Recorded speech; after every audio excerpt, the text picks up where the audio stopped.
দেশের পঞ্চম দীর্ঘতম ৪,১৫৬.৫৬ কিলোমিটার সীমান্ত বাংলাদেশ ভারত।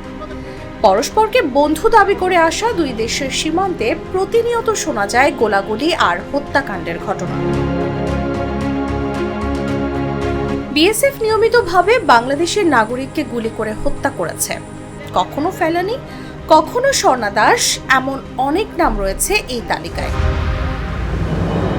যদিও বাংলাদেশের সীমান্তরক্ষী বাহিনী বিজিবির ক্ষেত্রে এমন ঘটনা শোনা যায় না। এমনকি অন্য দেশের নাগরিককে গুলি করে হত্যা করার ঘটনা বাংলাদেশ ভারত সীমান্ত ছাড়া বিশ্বের আর কোথাও খুঁজে পাওয়া যাবে না।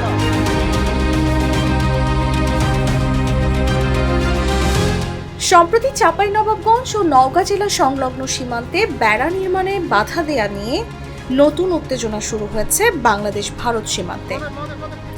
আইন অমান্য করে বারবার বিএসএফ বেড়া নির্মাণের চেষ্টা চালালে বাধা দেয় বর্ডার গার্ড বাংলাদেশ। এ সময় বিজিবির সঙ্গে একাত্মতা দেখায় সাধারণ মানুষেরাও। 2025 সালের এই ঘটনা যেন মনে করিয়ে দিচ্ছে 24 বছর আগে রৌমারী সীমান্তের কথা।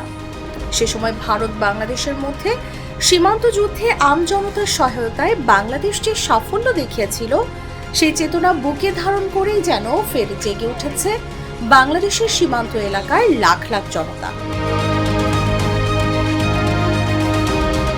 24 বছর আগে কি হয়েছিল রৌমারী সীমান্তে? 2001 সালের 18 এপ্রিল ভোর 5টা গভীর ঘুমে কুড়িগ্রামের রৌমারীর বড়াইবাড়ির সীমান্তবাসী। ঘুম ভাঙে ভারতীয় সীমান্তরক্ষী বাহিনী বিএসএফ এর মর্টার শেলের শব্দে। বড়াইবাড়ি গ্রাম এবং বিজিবি তৎকালীন বিটিআর ক্যাম্প দখলের উদ্দেশ্যে আকস্মিকভাবে হামলা চালায় বিএসএফ। হামলার দাঁত ভাঙা জবাব দেয় তৎকালীন বিটিআর ও রৌমারী অঞ্চলের বীর জনতা। কেন ঘটেছিল রৌমারী সীমান্তের এই ঘটনা? কুড়িগ্রাম সীমান্তে বিএসএফ আক্রমণ করার একটি পটভূমি রয়েছে। এই ঘটনার সূত্রপাত হয়েছিল সিলেটের পদুয়াতে। সেখানে বাংলাদেশের সীমান্তের ভেতরে ভারতের বিএসএফ একটি ক্যাম্প করে দীর্ঘদিন সে জায়গা দখল করে আছে। সিলেটের পদুয়ায় বিএসএফ এর সেই ক্যাম্প নিয়ে বাংলাদেশ ও ভারতের মধ্যে কোনো উত্তেজনা ছিল না। 2001 সালের প্রথম দিকে ভারতের বিএসএফ তাদের পাশের আরেকটি ক্যাম্পের সাথে সংযোগ সড়ক নির্মাণ শুরু করে বাংলাদেশের সীমান্তের ভেতর দিয়ে। এই রাস্তা নির্মাণ নিয়ে বাংলাদেশের বিটিআর আপত্তি তুললেও ভারতের বিএসএফ তাতে কর্ণপাত না করে তাদের কাজ অব্যাহত রাখে।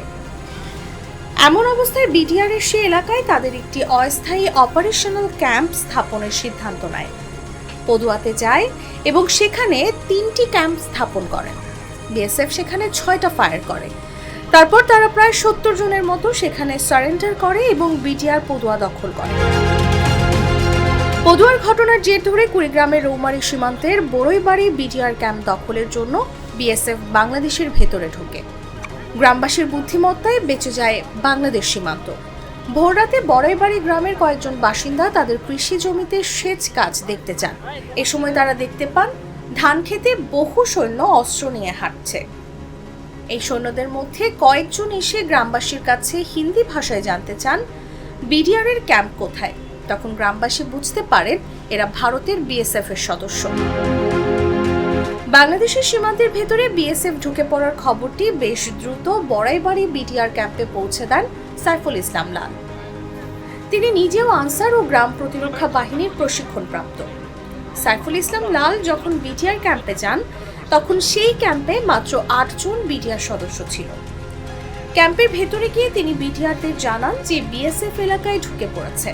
তখন বিটিআর সদস্যরা অস্ত্র নিয়ে প্রস্তুতি নেয়। সঙ্গে সঙ্গে শুরু হয় ফায়ার, শত শত গুলি, চারিদিক থেকে গুলি। প্রত্যক্ষদর্শীদের বর্ণনা মতে ভোর 5টা থেকে তীব্র গোলাগুলির আওয়াজে প্রকম্পিত হয়ে ওঠে বড়াইবাড়ি গ্রাম ও তার আশপাশের এলাকা। প্রচন্ড গোলাগুলিতে গ্রামবাসী তাদের বাড়িঘর ফেলে পালিয়ে যেতে থাকে। বড়াইবাড়ি বিটিআর ক্যাম্পের 8 জন সদস্য প্রচন্ড মনোবল ও সাহস নিয়ে প্রথম 4 ঘন্টা লড়াই চালিয়ে গেছেন। এরই মধ্যে আশপাশের আরো 2টি বিটিআর ক্যাম্প থেকে আরো 20 জন সদস্য বড়াইবাড়িতে আসেন। তারা গ্রামের বিভিন্ন জায়গায় অবস্থান নিয়ে বিএসএফ কে প্রতিহত করেন। বড়াইবাড়িতে যখন তীব্র সংঘর্ষ চলছে তখন ঢাকায় তৎকালীন বিটিআর সদর দপ্তরের নির্দেশনায় জামালপুর এবং ময়মনসিংহ থেকে আরো বিটিআর সদস্য পাঠানো হয় কুড়িগ্রামের বড়াইবাড়িতে। ময়মনসিংহ এবং জামালপুর থেকে সকাল 10:30 নাগাদ বিডিআর সদস্যরা বরের বাড়িতে গিয়ে পৌঁছান। ভোর 5টা থেকে সকাল 11টা পর্যন্ত একটানা গোলাগুলি হয়। এরপর কিছুক্ষণ বিরতি দিয়ে আবারও শুরু হয় গোলাগুলি। এভাবে 18 এপ্রিল সারাদিন এবং রাত গড়িয়ে 19 এপ্রিল রাত পর্যন্ত থেমে থেমে চলে গোলাগুলি। বরের বাড়ি সংঘাতে 16 জন বিএসএফ সদস্যের মৃতদেহ পাওয়া যায় বাংলাদেশের সীমান্তের ভেতরে। স্থানীয় বাসিন্দা এবং তৎকালীন বিডিআর সদস্যদের দাবি ছিল, সে ঘটনায় বিএসএফ এর আরও বেশি সৈন্য মারা গেলেও অনেকের মৃতদেহ তারা ভারতে নিয়ে গেছে। তসলিমা তিথি, জাগো নিউজ।